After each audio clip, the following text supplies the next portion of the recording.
आज हम जानेंगे कि जिंदगी में जो अड़चने, रुकावटें, विघ्न, अंतराय बार बार आते हैं तो उसका मूल कारण क्या है। क्यों अड़चने आती रहती हैं, क्या करें जिससे अड़चने, रुकावटें न आए।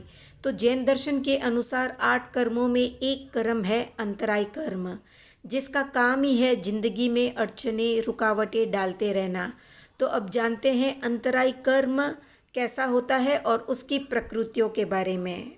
जो कर्म आत्मा की दान, लाभ, भोग, उपभोग और वीर्य प्रकट करने की शक्तियों का घातक हो, उसमें विघ्न डालता हो, उसे अंतराय कर्म कहते हैं। अंतराय कर्म की 5 उत्तर प्रकृतियां हैं। पहली है दानांतराय।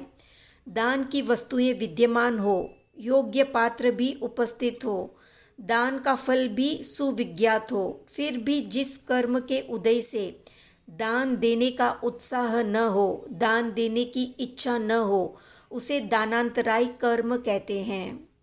दूसरी प्रकृति है लाभांतराय, यानी दाता उदार हो, दान योग्य वस्तु भी पास में हो, याचना में भी कुशलता हो, फिर भी जिस कर्म के प्रभाव से लाभ न हो, अर्थात सभी योग्य सामग्री होते हुए भी अभिष्ट वस्तु की प्राप्ति न होना लाभांतराय कर्म है। तीसरी प्रकृति है भोगांतराय।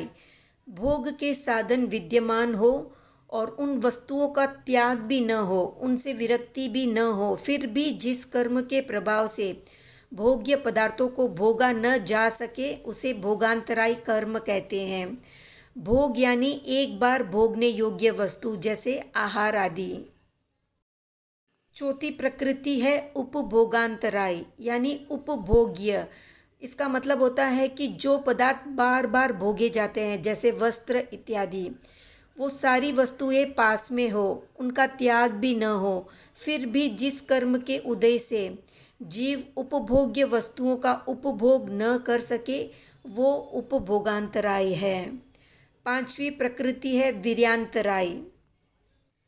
वीर्य कहते हैं आत्म सामर्थ्य, मनोबल और शक्ति को। जिस कर्म के प्रभाव से जीव बलवान, शक्तिशाली और युवा होता हुआ भी साधारण सा कार्य न कर सके, वो वीर्यांतराय कर्म है। तो ये ही मुख्य कारण है जीवन में अड़चने, अंतराय या रुकावटें आने के। तो दान, लाभ, भोग, उपभोग, वीर्य में अंतराय, अड़चन पैदा न करने पर हमारी भी जिंदगी में कोई भी अड़चन या रुकावट नहीं आती है। आज का प्रश्न है कि वो कौन सा कर्म है जिसके उदय से बार बार नींद आती है।